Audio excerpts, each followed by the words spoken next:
Somebody said to me the other day, was Bill Buckley the first troll? It's not an outlandish thing to say. I think it's a tribute to your honesty as a journalist that you liked him a lot, but you've written a book that made it easy for me to dislike him. One of the kind of revelations for me was the extent to which he was a harbinger of MAGA conservatism. What he saw was that if he could personify a kind of cool, hip, up to the moment conservatism, he might draw some people into it. You start a magazine, you write a newspaper column, you publish books. He was the first modern conservative to see that politics was really a culture war. Politics and ideology would be waged through culture.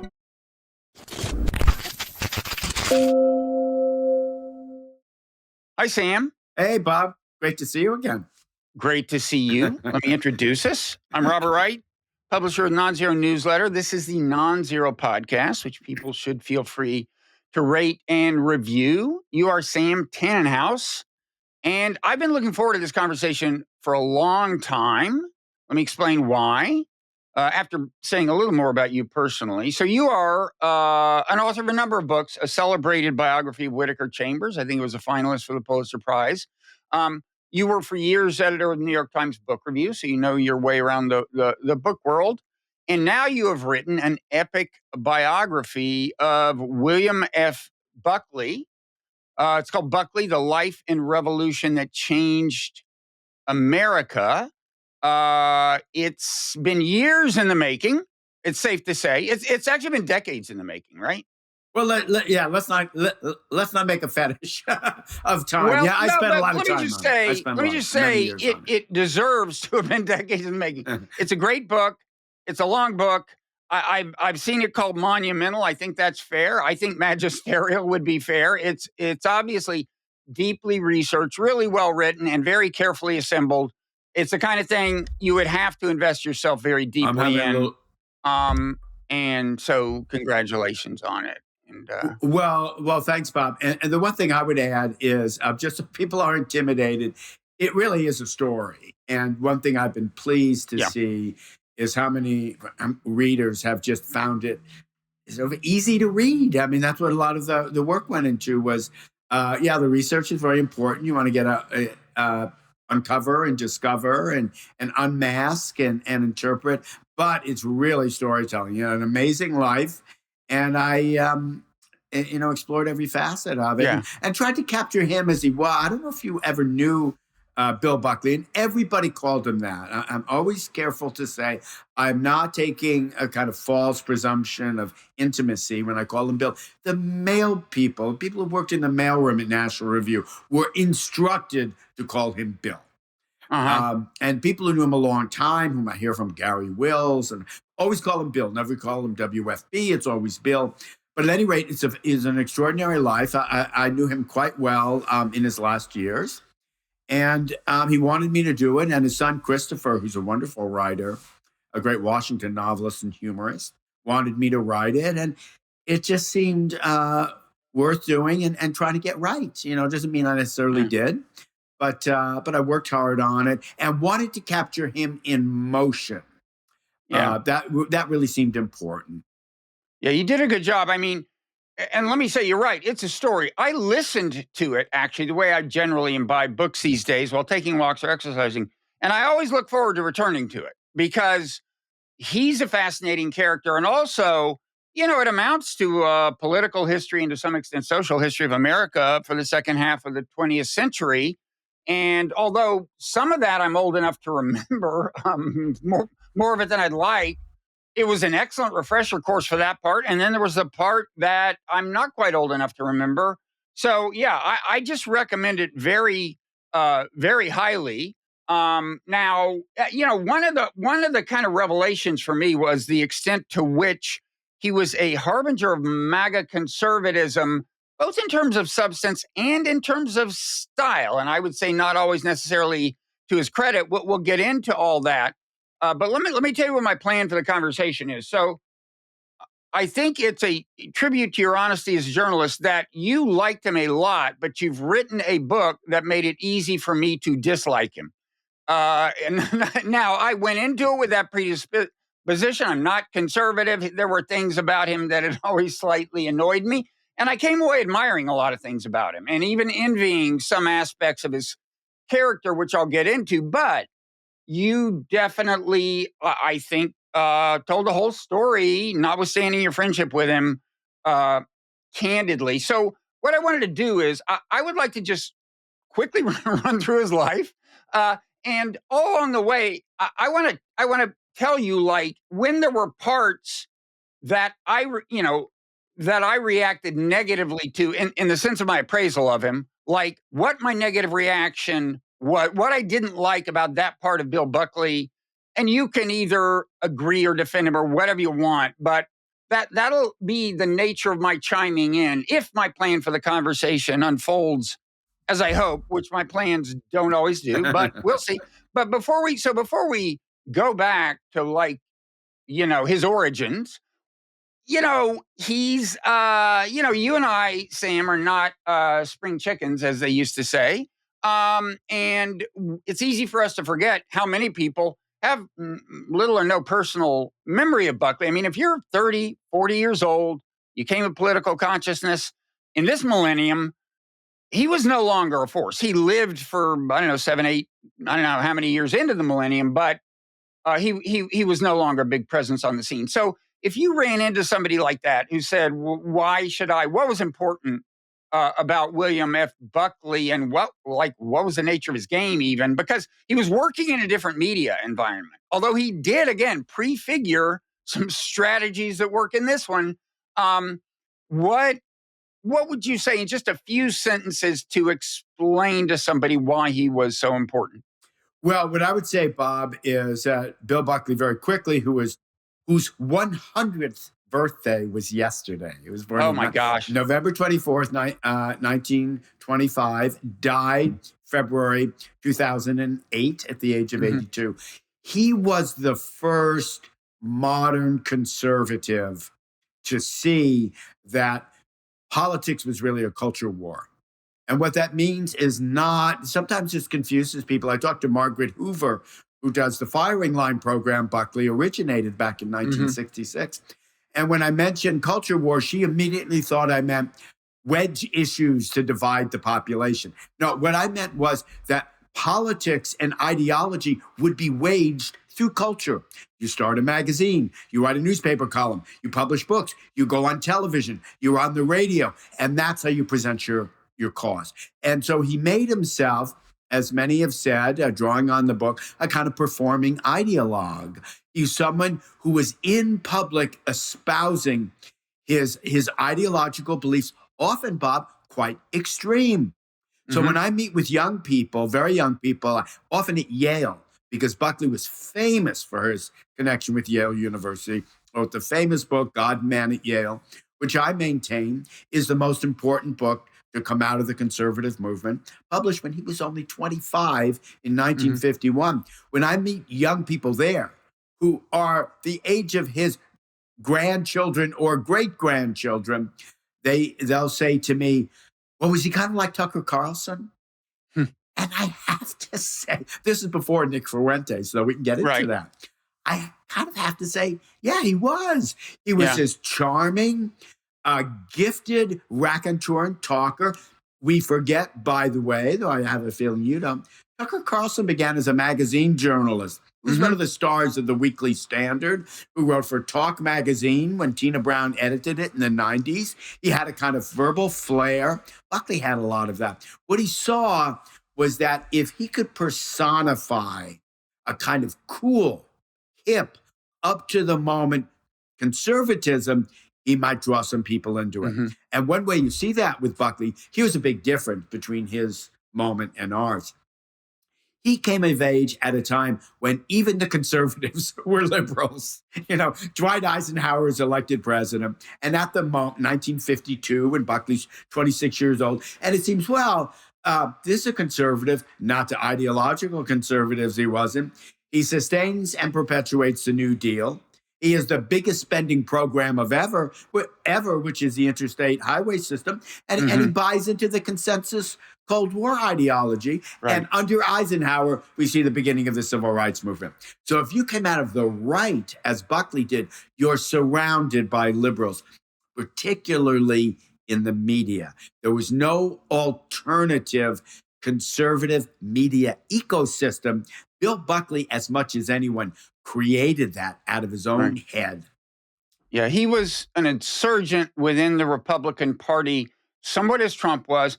And, you said you mean culture war largely in the sense of the way he uses media. We should say, again, for younger people. So he had a TV show, Firing Line. He founded National Review, which then became the prominent conservative magazine. He had a syndicated column, which widely syndicated in newspapers, which at that point was like having a widely read blog or Substack newsletter, except more so. I mean, he had a reach that's very hard to get in the modern media ecosystem because certain aspects of it were more conducive to broad reach. So yeah, that's all true. But he also was a culture warrior in somewhat the substantive sense, in that he starting with God and Man at Yale, starting when he was an undergraduate at Yale, he is trying to arouse resentment of and ferocity toward these elites. These like, in his case, these secular elites. He was a Catholic and he took that very seriously. So there's and one more parallel before we go back and start at the beginning of his life is you mentioned Fuentes. He had, he shared with Tucker not just his gift as an orator, but his willingness to be outrageous, his intentional use of outrage and provocation, and back to Fuentes, a willingness to flirt with marginal figures until he really had to cut them loose. And I'm thinking of the guy who started the John Birch Society, but he would sometimes get in trouble for who he was kind of willing to associate with, but he was always careful not to associate with them for too long, you might say. He pushed the envelope in ways that the envelope is pushed in the modern media ecosystem, I would say. Yeah, and he did it by pushing people's buttons. Somebody said to me the other day, was Bill Buckley the first troll? It's not an outlandish thing to say. What made it interesting, what set him apart, look, people have been attacking the Ivy League, really, and Harvard and Yale, Harvard more than Yale. Yale was a more conservative university since the 1930s, with the radicalization, as the right saw it, of the culture and of government under Franklin Roosevelt. And Buckley was raised in the shadow of Roosevelt. He grew up in this enormous, magnificent 47-acre estate in Litchfield County, Connecticut, Sharon, where later the Young Americans for Freedom was formed. The Sharon Statement was founded not in Buckley's home, but his family's home, his ancestral home. It's called the northwest corner of Connecticut, and it's just below the Massachusetts border and the Birchers, and it's just east of Dutchess County, so in New York. And Buckley went to prep school in Dutchess County, just over the border. It's just a few miles east of the border in New York. And so I remind audiences when I meet with them, so, Bill Buckley and his 9 siblings in this Catholic family were raised to loathe Franklin Roosevelt. That meant the guy who lived 30 miles west in Hyde Park, whom they saw at the Rhinebeck Horse Show in the summer. So it's very much an inside world of elites. But you're right to say he went after the elites in National Review, and even earlier when he was a student at Yale. And his magazine, National Review, founded almost exactly 70 years ago and still exists, whereas rivals like the Weekly Standard do not. That was the magazine that originated, almost certainly, and without doubt, popularized the term liberal establishment. And they spelled it with a capital E. L and a capital E. What's interesting about that, Bob, is that term that was taken over by the left in the 1960s. There was a kind of horseshoe thing going on in politics back then, which feels like our moment today, where the left and the right sound as if they're echoing one another sometimes because of shared suspicion of the governing class in America. So we look at Jeffrey Epstein now, and I'm waiting for somebody to say, and finally they're beginning to. Well, MAGA got at least one thing right about this idea of a kind of hidden, concealed corruption in these in the governing class in America. National Review and Buckley were very much about that. What seemed comical was that Buckley himself came from wealth. The difference was Buckley wasn't really a New Englander. Buckleys were often compared to the Kennedys, wealthy Catholics, handsome, charismatic from New England. Buckley's father was from South Texas, Duval County, notoriously corrupt political areas. Grandfather was a sheriff there, and his mother came from New Orleans. So they were both raised Catholic in two of the few regions in America dominated by Catholics. So they thought of themselves as the elite. And one of Buckley's friends many years ago said, "No, Buckley's not a conservative. He's a Spanish aristocrat." And you went to his house in Stamford, which is where I got to know him, where Buckley and Pat and their son Christopher lived from 1950s and on. Christopher lives there today. And the servants all spoke Spanish. Buckley was raised speaking Spanish. English it was his first language. He learned to speak Spanish before English. Now, he claimed, when asked, where did that patrician accent come from? Because as you know, he was not a WASP. He was not a true patrician New Englander. And I don't think it came from his father. He alluded vaguely to having, his early multilingual background. I personally suspect he started cultivating it in prep school or something. But in any event, he didn't come to it by birth. I mean, for people who've never heard him, it was just almost a parody of a patrician accent, and it became part of his hallmark. But, in a way, there's a little bit of a comparison with JFK, right? They both had these Irish Catholic affluent fathers who didn't always play by the rules, right? Like Kennedy's father was a kind of involved, his bootlegging and whatever else that allowed him to have friends in the mob at important times. And Buckley's father, you said his grandfather was a sheriff. Well, that's nice, but his father was not always on the right side of the law. And I got to think that informed Buckley's willingness to break the rules that, in some sense, I'm not necessarily talking about legal rules, although we'll get to some cases where I may be, but right. I mean, the heritage, I think that heritage is important, right? Oh, absolutely. One thing that really struck me, Buckley's an enormous archive at Yale University. And professionals tell me, that is professional archivists, it is as large as a presidential archive. The man received and answered 600 letters a week at the peak of his fame. And I mean, when people had to type letters or handwrite them and stick them in the mail, before the internet. Well, but there are other archives, and that's why you do the kind of work I do. And one of them was at his prep school, the Millbrook School, which was a new school when he went there, founded by a former teacher at Groton. So there was a kind of lineage to it. But Bill Buckley went there, and each young boy, it was all boys at that point, had a tutor. And Bill Buckley's tutor wrote, when Buckley was about 17, he needs to be made to understand that the rules were created not just so he could invoke them in his favor.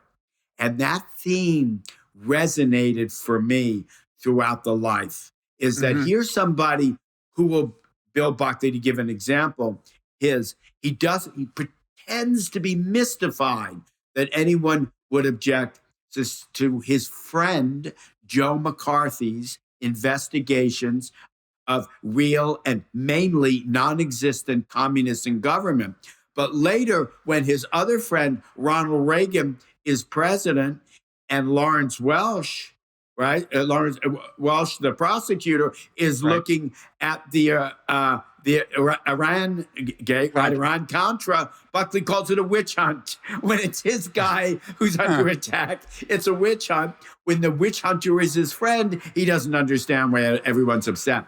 That is hardball politics. And you're right, a lot of it came from his father. His father was a counter-revolutionary who made and lost his first fortune in Mexican oil at the time of the Mexican Revolution, and was much more involved in the counter-revolution than he ever publicly stated. In Mexico. He was a regime change guy. And remember, the Mexican Revolution was the first great social political revolution of the 20th century. It preceded the Russian Revolution. Started in 1911, really, when Francisco Madero became the president, and then there was a decade of just bloody violence, unlike anything we'd ever seen. Far more than the Civil War in the U.S. Just in terms of casualties. Well, Buckley's father was really involved in the counterinsurgency. He was running guns across the border. From Baja California down to the northern states, provinces in Mexico, and people were getting killed. He never told anybody about it until the very end of his life, when two of Bill Buckley's elder sisters sat down with him with a tape recorder and talked because he wanted a government that would be friendly to his oil interests in Mexico. Basically, I mean, I guess that's the cynical interpretation, but would you guess that's the motivation? I mean, that's what the evidence shows. Yeah. He was involved with a couple of powerful figures in the United States. One of them was Edward Doheny, the greatest oil man of his time, made $100 million in Mexican oil, also Catholic, from L.A. There Will Be Blood, the famous movie. That's the story of Edward Doheny. And the other was a guy named A.B. Fall, Albert Fall, Secretary of the Interior, who came from New Mexico, was the first senator elected from New Mexico when it became a state, 1912. Those were William F. Buckley Sr.'s allies trying to overturn and displace the government in Mexico. The family, Bill Buckley and his siblings, after their father died, put out a commemorative, privately printed volume about him. The names Doheny and Fall appear in it once, just in a Senate transcript, when Buckley's father gave long testimony defending, although concealing much of what he'd done. Well, what Buckley Sr. told Bill and his siblings was that the revolution was done to protect the embattled clergy, the Catholic Church in Mexico. Yes, they were always on his mind. Always on his mind. That's one small piece of it, but it was really about the oil interest. Yeah. So he grows up, in an environment where certain forms of recklessness are not exactly discouraged, and he goes to Yale, and manages to kind of have it both ways, in the sense that he, in a certain sense, rises within the establishment. He's basically, I forget if he's chairman or editor-in-chief of the Daily News, but he's using it, as his podium. He's writing for it. So, and yet he's continuing to provoke and outrage and kind of push the bounds in terms of, fiercely criticizing professors and so on. One of the great testaments to his audacity, I thought, was the part where he's organizing. This is in a way a little thing. It's not major rule breaking. It's just so far from something I would have had the nerve to do. So he's organizing this some kind of dinner, some kind of gathering. He wants the presidents of all the Ivy League schools to come. And these include Dwight Eisenhower, who has just won World War II for the U.S., major figure. He's president of Colombia at that point, and isn't yet president of the United States. Buckley says to all of the presidents, he misleads them all into thinking the other ones have already accepted, right? Yeah. I mean, the idea of telling a bald-faced lie to Dwight Eisenhower in 1949 or whenever this was, I mean, that's, again, it's a kind of a funny example, but it's just so typical, right? Yes. Yeah. And there are others that happened then at Yale. And let me sketch that in quickly so people understand. Buckley was a freshman at Yale in 1946, just before he turned 21. And you wonder, well, why was he so old? Well, because he'd been in the armed services for 2 years. He was part of the first generation of post-World War II graduates who just stormed the campuses of America's universities through the GI Bill. One government program Bill Buckley did not object to was the GI Bill, which he qualified for, even though he was a millionaire. Why? Because he got to spend the money, buy himself a fancy car. His father wanted him to save the money. Bill Buckley wasn't going to do that. Well, Buckley, as soon as he arrived on campus, was just an overwhelmingly charismatic figure. The size of the student body had almost tripled overnight because of all these guys coming back. Some had been deferred acceptances like Bill Buckley. Others were kids coming out of public schools. And you have to remember, Bob, this is an era where at the top Ivy League schools, most of the matriculants are coming from very elite private schools. Mm-hmm. In fact, Buckley's was one of the lower down on the list. He didn't go to what they called Grottle Sex, right? Groton or Exeter or Hotchkiss, which was down the road from where he grew up. He came from this less well-known private school, but there he was, one of many white shoe Yale guys. So again, Catholic, when they had quotas, 13% Catholic, 13% Jew. Buckley didn't even know that at the time. And he almost immediately launches a war against his own professors, even as he's kind of hanging out with them. He's learning, he's reading them. Bill Buckley was not the deepest or most intense reader of books. He was more like a political guy. He was a great listener, and he learned speed writing. So he could sit in the lecture room and write very quickly all the things his professors told him. And then he used that against them when he started writing his editorials. He won the competition. It was called the healing competition. Healing isn't like telling a dog to heal, to become the chairman of the Yale Daily News. And you're right, he was both those things. The term they used was chairman, for what we would call editor-in-chief. What was most important was in that position, he wrote a daily editorial. And right away, he broke the rules, because the understanding was you could be critical of the administration, you could be critical of the university, but you didn't call people out by name. Buckley starts right away naming names. And this is happening at the same time that the Congressional Investigating Committees, HUAC, and the Senate under Joe McCarthy are beginning to attack people by name. Buckley drew on a lot of that ambiance, that politics of accusation, but he did it with verbal style and flair. He was a really good writer, an even better talker, and he built all these platforms for himself, even while he was a kid. Yeah.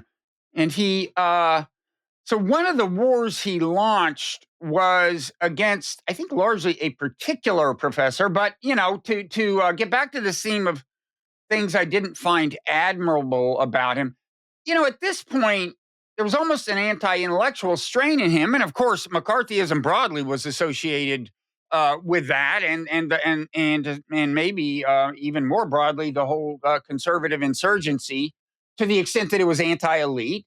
But what I mean when I say anti-intellectual is his big criticism, I may be oversimplifying it, was that professors of religion had the audacity to treat religion as an academic subject, to treat it critically, not in the sense of negatively, but in the sense of objectively, as opposed to espousing a particular religion. He wanted to have a professor who would go out and say Christianity is true. I guess maybe that's going too far, but he didn't like, I think, a particular professor, but he kind of didn't like the idea of treating religion as an academic subject. And he was pretty damn mean to this one professor, right?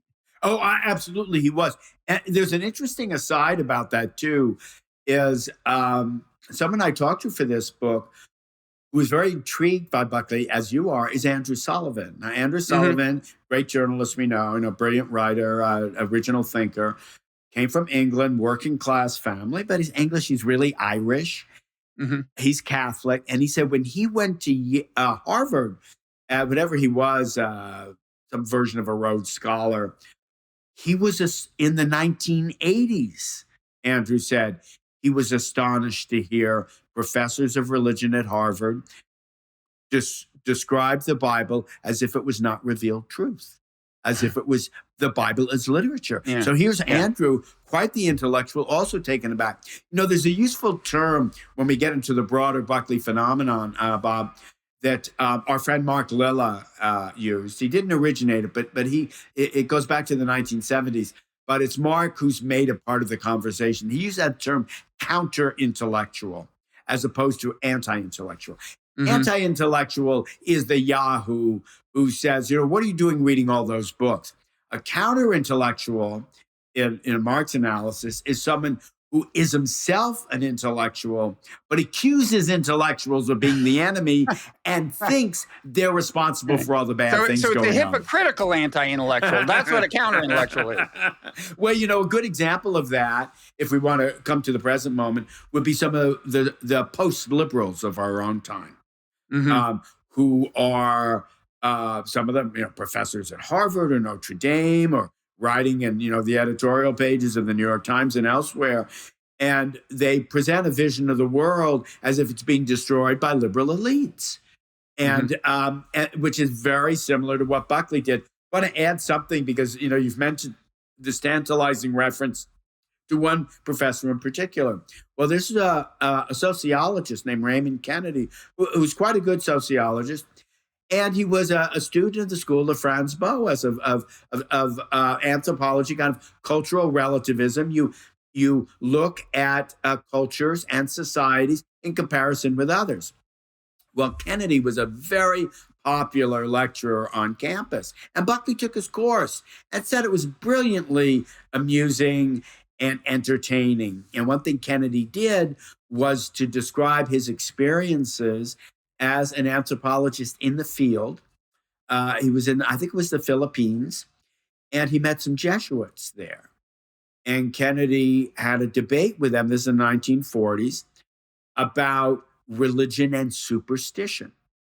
And he said to them in a provocative way, well, Catholicism is another superstition. It's like a religion that might come out of Africa or Asia or any other continent or culture.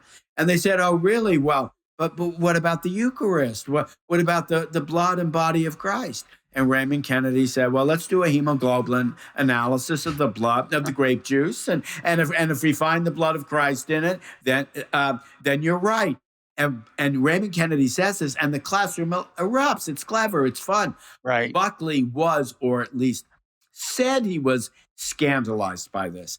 And out of the editorial he wrote, one of his very first in the Yale Daily News, came God and Man at Yale, where he singled out this professor and he said he's entitled to his opinion. He's entitled not to believe in Catholicism.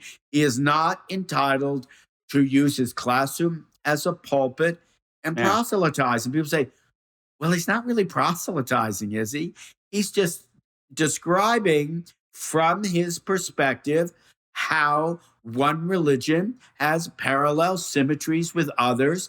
And also, here's the question Buckley never asked, which I found interesting. When he wrote his editorial, and it basically accused him of being the same accusation made against Socrates, right? He's corrupting the young. He's corrupting the young with his skeptical teachings.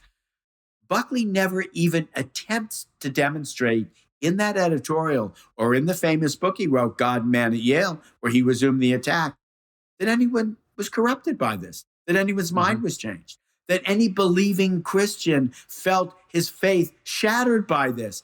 All Buckley did was to say, it's a slippery slope. If you have too many professors saying this, what will happen next? Right. And that was the basis. As you say, it is not the most rigorous form of analysis by any means, but it's very provocative. It's enough to frighten the parents and alumni and donors of Yale. So he predicts everything that happened in the past few years in American universities. There's one other thing to say about that, too.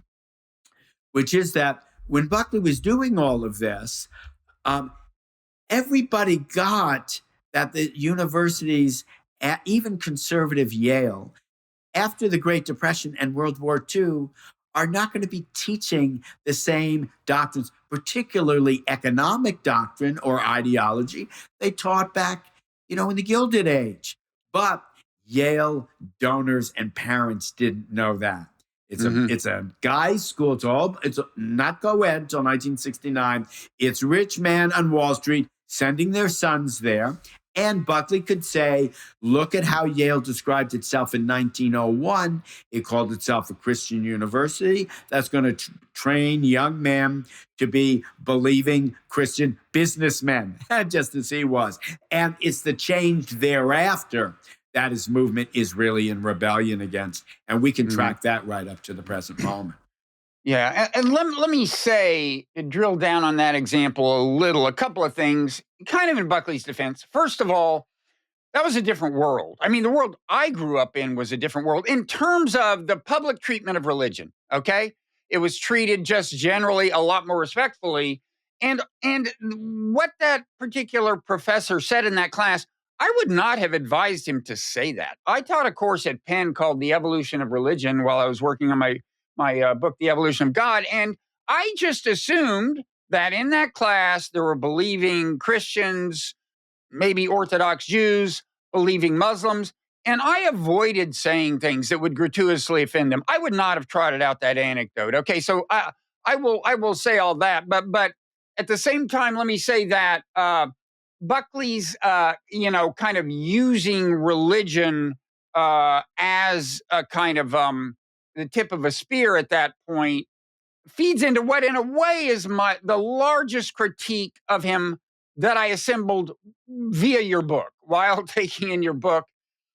And it's this. Okay, so let's look at kind of his big issues. One was religion, and it remained that for some time. As you said, his first big book was God and Man at Yale. Another was race.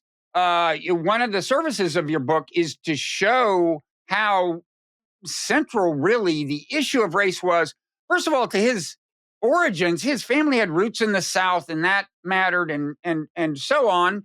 And you show us a number of things he said, including in National Review in the second half of the 50s and later, that would shock modern sensibilities, I think, about race. We'll get to those.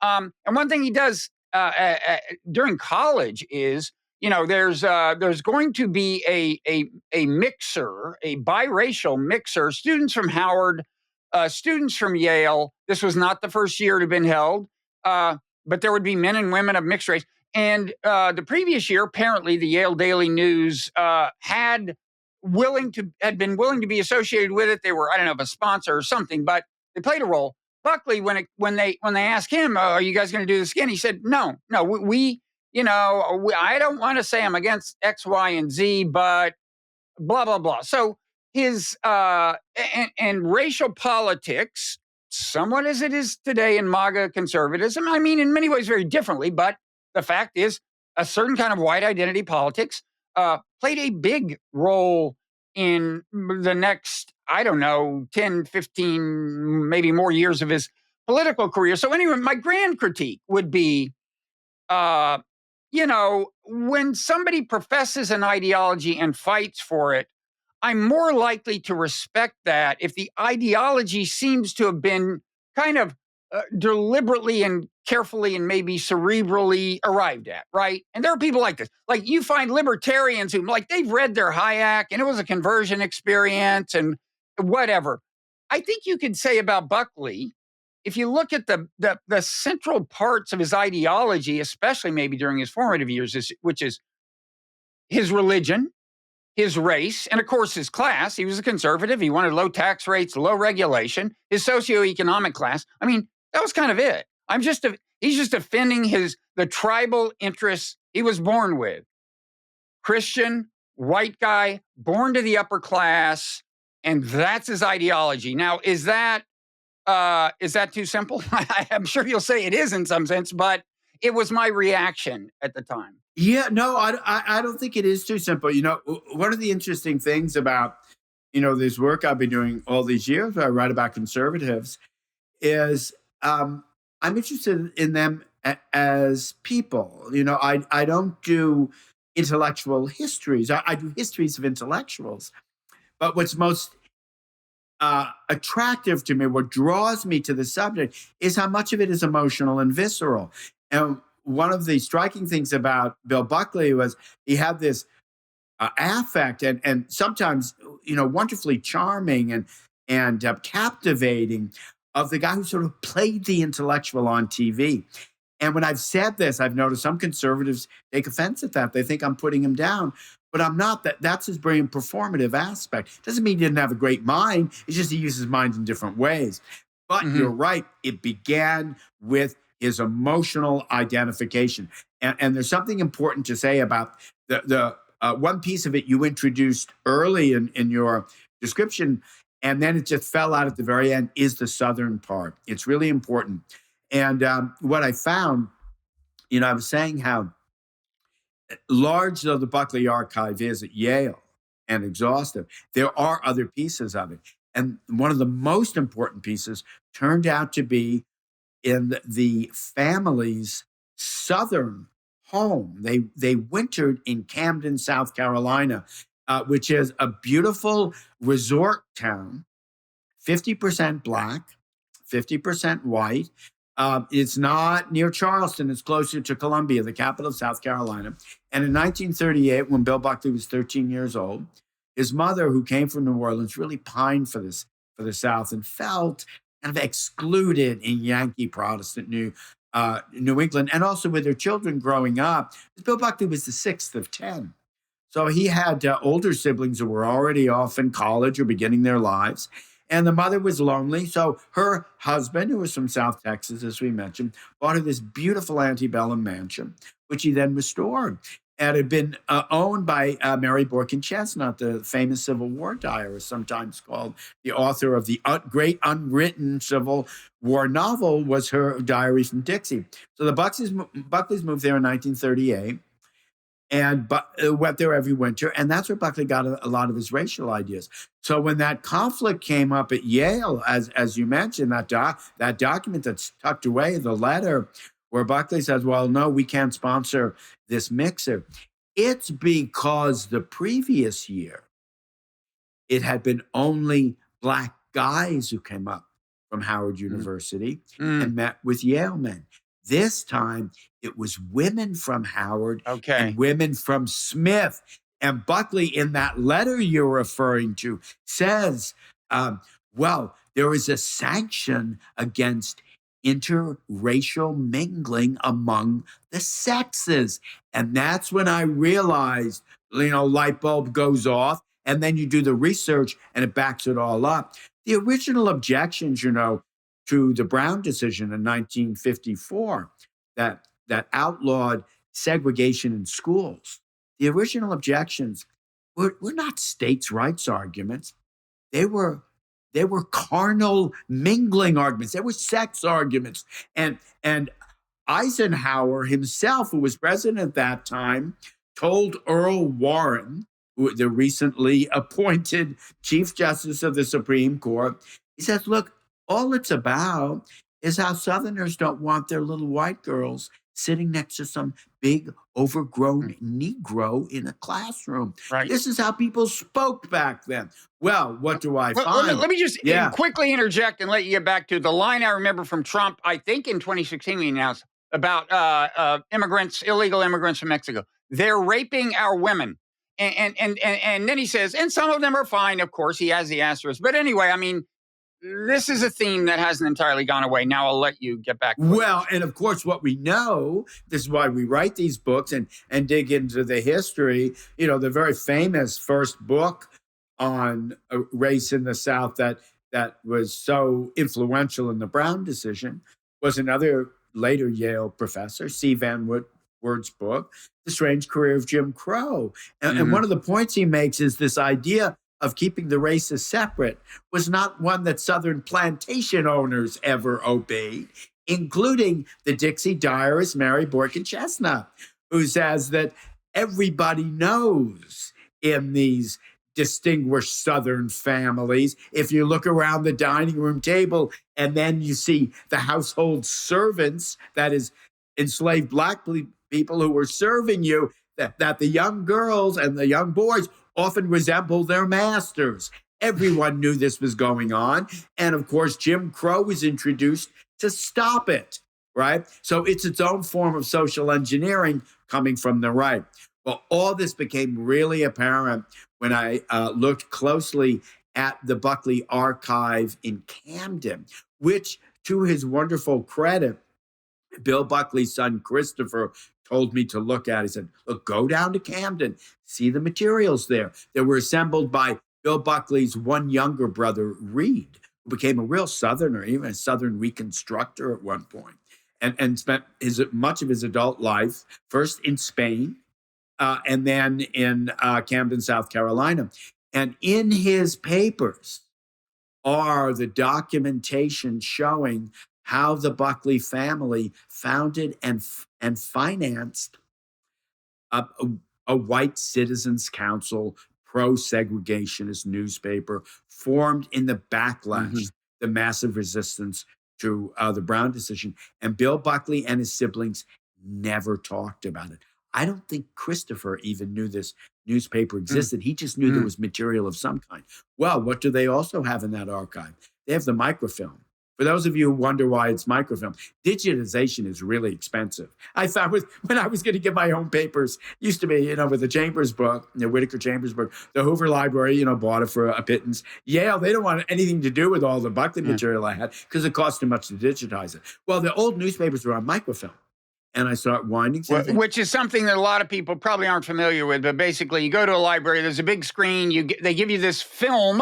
You put it in this thing, and then you see the image on the big screen. But it's analog, not digital. Yeah, it's analog, and you see page by page. In some ways, it's better than digital. The microfilm of the New York Times is more accurate than the digital archive of the New York Times because it's a photograph of the page. Well, you go through it. And I didn't understand why the Buckleys had started this newspaper. The town of Camden already had a newspaper, quite a good little newspaper called the Camden Chronicle. Came out twice a week. And I wanted to look at the Camden Chronicle because when you write this kind of historical narrative, as I do, you've drawn a lot of newspaper work. It gives you a lot of color. It gives you quotes. It gives you details. And so I said to the archivist before my wife, Kathy, and I went down to Camden, South Carolina, I said, I'd like to look at the Camden Chronicle and so see some background incidents. And she said, well, you must mean the Camden News, which is the newspaper the Buckley family started. And she didn't know. She never looked at the microfilm. It only lasted 4 years. It came out just once a week. And I started going to the microfilm. And on page 3 of the very first issue, March 29th, 1956, to all white citizens of Kershaw County, come join the Citizens Council, and spells out their agenda. And their agenda is to resist any form of desegregation and to hold off against those agitators from the NAACP who are stirring trouble. Now, it's not the Klan.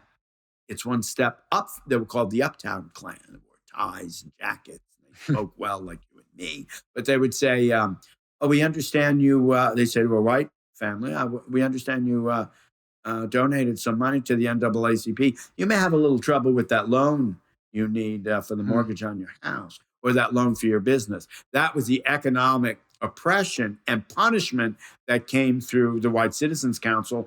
And worse actions than that. Well, as I'm reading through the history of Camden, South Carolina, what do I find? 3 black churches were burned to the ground. Bill Buckley knew that. His family was living there half the year. In fact, as his parents got older, they were spending more and more time in the South because of more clement weather. 3 black churches are burned to the ground. And the newspaper his family owns pretends, well, maybe it was an accident. Well, there's no evidence it was arson. Yeah, there's no evidence because there's nothing that remains of the church. And you begin to see how embedded and ingrained this white supremacism was. And the news for some historians of the era I've talked to, the academic historians, I'm a professional historian of a different kind. They'll tell me, well, the news in your book is that we always knew there were these different strains in the rise of the right. You had the kind of high Anglo-sounding intellectual libertarianism of National Review, Bob, which you described before. Oh, the Hayek and von Mises and the very careful reading of constitutional texts. But then there's this backlash from the South. How did the two of them come together? Through one guy, William F. Buckley Jr. Now, do you think his family started that newspaper in order to provide this voice on race, or there's no evidence of that as far as you can tell? I can't think what the other reason would be. Yeah. I mean, the editor they hired had been the editor of the other newspaper, the Camden Chronicle. His name was Harold Booker. And I looked him up. He was a leader of the white resistance in the South. He became a public figure defending the South against those troublemakers from the North in the 1950s. In 1948, the Strom Thurmond ran in the famous, notorious Dixiecrat platform. Buckley's father was much more involved in this, by the way, than Buckley himself. Buckley's father was a brilliant and unusual and kind of monster, the way Joe Kennedy was. So he loved languages, he loved music, he loved the arts. He cultivated this in his children, taught them all these languages, had 5 pianos in the house in Sharon, and brought in a famous organ builder to build a pipe organ there.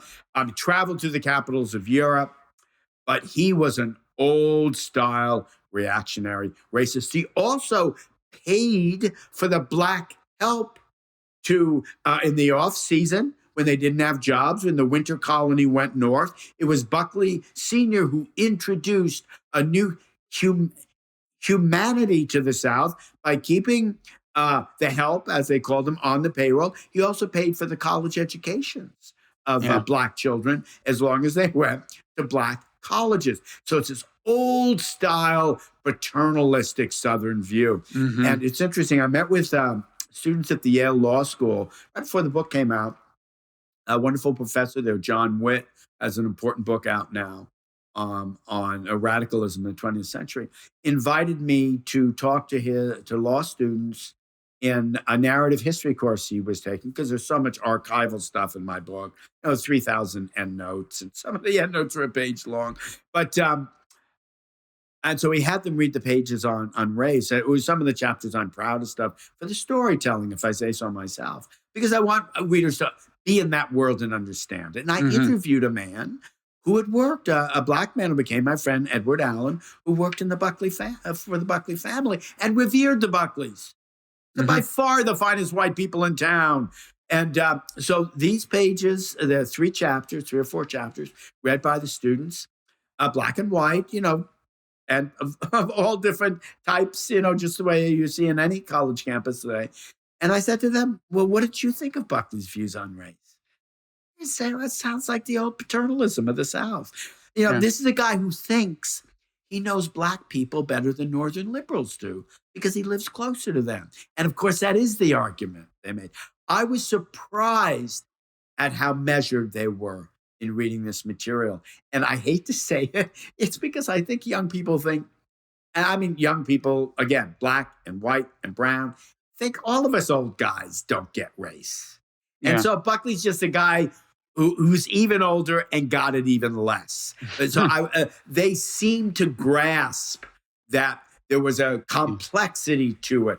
But for the reasons you say, Bob, they're not ideological. They're emotional. They're emotive. Yeah.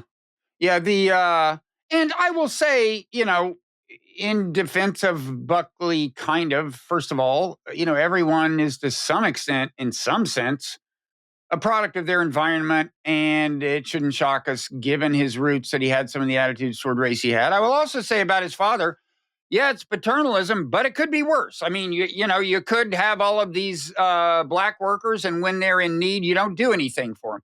His father did go out of his way. He did go the extra mile. You get some credit for that. But in any event, this stayed with Buckley a long time. And he eventually says, okay, it was a mistake to oppose the Civil Rights Act. But he even had reservations about, and I guess opposed, the earlier Civil Rights Act in the 50s, which did nothing more really than say, okay, we're really serious about, the amendment that really guarantees people of all race the right to vote. We're serious about that. There's going to be this, enforcement mechanism, blah, blah, blah. It wasn't much, but Buckley had problems with that. And this divided National Review because there were other people who felt he was going too far. I will say that one of the things in that episode, another example of my negative reaction to Buckley, and I had some very positive reactions to him, which I'll get to eventually, but it wasn't about race per se.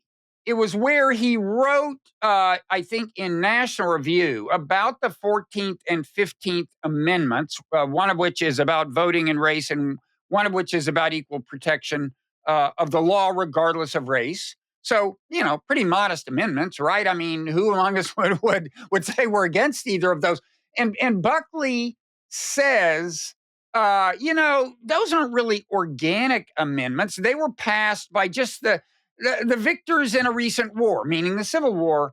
And my reaction to that is actually separate from the issue of civil rights. It's just like when you start, and Trump, of course, does this. When you start saying, well, this law, I know it's a law, but it's legitimate. It's illegitimate. And this amendment, I know it's an amendment, but it's illegitimate. I mean, that shows the most fundamental disregard for the rule of law, right? It's like, and that's not a conservative position, to pick and choose which laws you deem legitimate. I don't, especially when they're amendments, I don't see as a legitimately and truly conservative position. And I just see it as a very dangerous thing. And that's where, like, I don't know, it's just funny that, honestly, that bothers me more than the racial component of this, because I kind of get that, like I grew up in the South and we were Southern Baptists. And although my family's views were quite enlightened about race relative to other people in our milieu, because my father had joined the Army, seen the world. He was a career officer. He was a relatively cosmopolitan person compared to my origins. So I didn't grow up amid the attitudes Buckley grew up with, but I kind of get that. Whereas it just drives me crazy when people start saying, acting as if you can pick and choose among the laws and amendments you respect and still in the long run have the whole system survive, right? Well, that's where you get to this very penetrating observation Bill Buckley's tutor made when he was 17 years old. Right. The rules are not made just to be invoked in your favor. You don't get to say, well, I think Buckley's phrase are inorganic accretions, right? Yeah. That's Buckley, the polysyllable. Well, and you're right. Who called him out on it? His brother-in-law, Brent Bozell, who was his closest friend and ally. The two of them wrote the notorious defense of Joe McCarthy, called McCarthy and His Enemies. And as Bozell, who had a law degree, went to the Yale Law School, had been an undergraduate with Buckley, then stayed on, went to law school. And he wrote a letter of protest. And he says, conservatives who are objecting to the way the founding and our creedal documents are being distorted by liberals don't get to say, well, we can ignore the parts, right, of the Constitution we don't like. He said, no, that we're not conservatives anymore.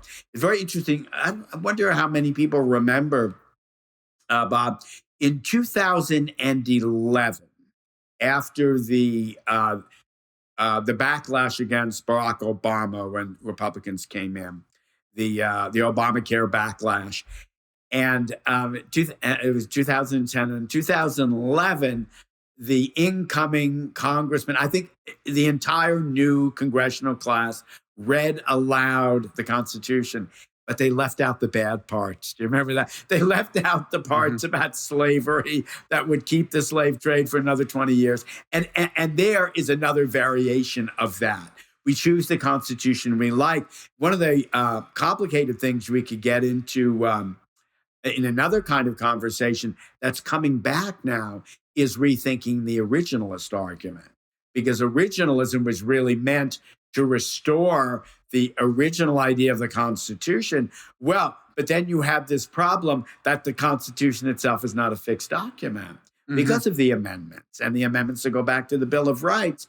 And also, as very penetrating observers like Ronald Dworkin, and now Adrian Vermeil, the post-liberal at Harvard, who's very much an admirer of Dworkin, though on the far right, says it never made any sense to say you're going to have an original interpretation of the Constitution because nobody knows what those words meant exactly in their time. And who cares what they meant then? You don't build a nation out of a kind of obeisance to what you imagine people thought they were saying, right? In 1790. So you have this idea that you're going to be very much about argument and ideology and the purity of rhetoric and language when it serves your interest, and then you turn away from it when it doesn't. What's interesting about that notorious editorial Bill Buckley wrote in 1957 called "Why the South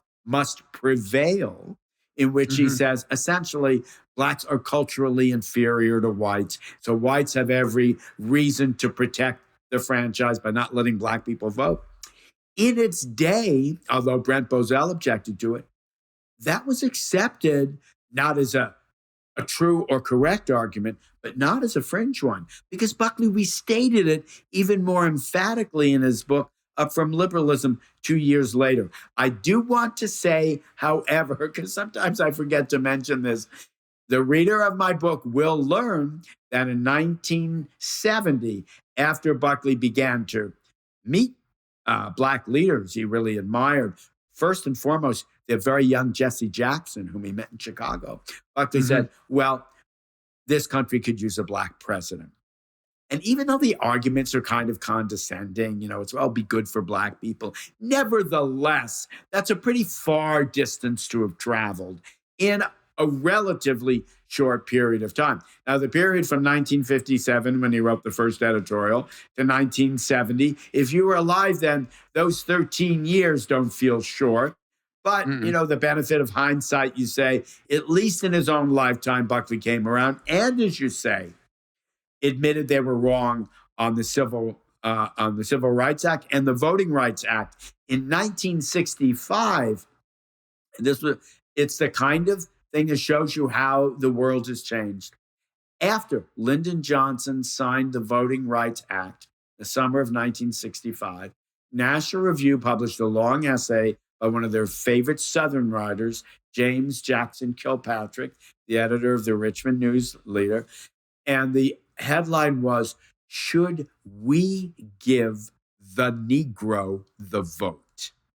As if it's something. Remember in Citizen Kane, where Joseph Cotton says to Orson Welles, you talk about democracy as if it's something you're going to give to the people? Well, that's what National Review did. And the answer, by the way, was no. There were too many cases of blacks who were mentally defective to allow them to vote. This was published in the most respected conservative magazine in America in 1965. I was 10 years old then. Yeah. So I want to do a quick fact check on myself. I maybe said I grew up in the South. That's a little misleading. I mean, both of my parents are from West Texas. That's where the family reunions were. I lived as a kid in Midland and El Paso and San Antonio and so on, but I also lived in other parts of the country. But, and I also didn't mean to say that as a Southern Baptist, I saw racism. Quite the opposite. I remember in Southern Baptist Sunday school, I remember it wasn't integrated, but I remember zero negative talk about black. I just remember singing red and yellow, black and white, they are precious in his sight. Jesus loves the little children of the world, which in the early 60s for Southern Baptist, that was kind of a progressive message to send. This is like before Johnson's Civil Rights Act. Anyway, enough about me. I just didn't want to mislead people. So, Sam, as you know, the structure of this podcast is we have a long conversation in public. And we have a long conversation in overtime available to paid subscribers of the Nonzero newsletter. You can become one by going to the Nonzero newsletter and just, checking out the post for this conversation, for one thing, Nonzero, Google Nonzero and Substack, and you'll go there.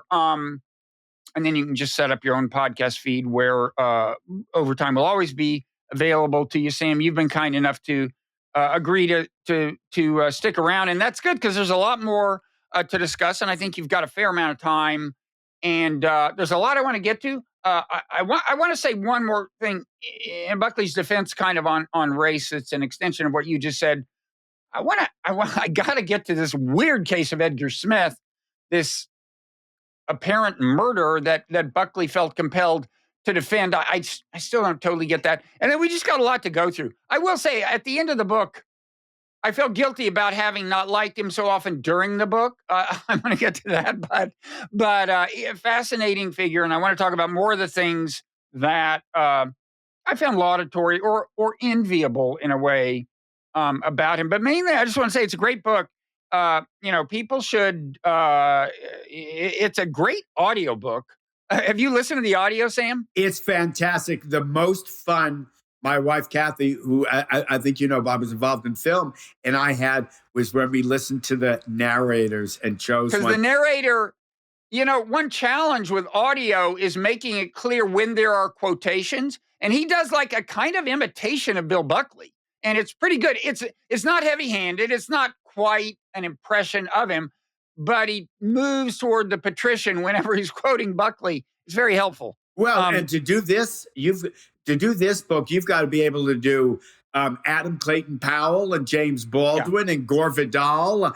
There are a lot of voices in there, and you don't want to overdo it, as you say, but let a reader know other voices are coming in because there are many characters in this book. It's a pretty big canvas. Well, Adam Clayton Powell now brings up the issue of Buckley's arguably engaging in jury tampering, but I hope we'll get to that. Okay, so thanks everybody who's stuck with us for this long. We got a lot to talk about.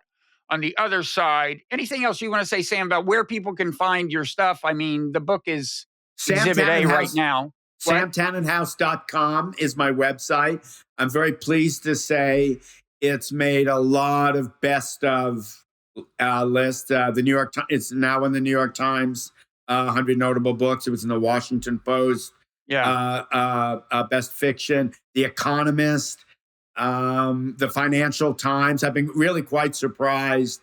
We're dealing with an older figure like this, and I really tried to make it narrative. And people tell me, what I'm proudest of is people say it reads like a novel, and my detractors say that too because they think I'm making this stuff up. There were a lot of red notes, but so I'm very pleased at how engaged people seem to be with it. Once they start reading, it's just an amazing life. It is an amazing life. There's so much that he did: the sailing, the skiing, the novels, the spy novels he wrote, the campaign for mayor. You could do an entire book on Buckley running for mayor. It's just a lot of mayor of New York. Yeah, it's really the sheer level of output is one of the enviable things. Okay, so thanks everybody who's stuck with us this far. Now we're going into overtime.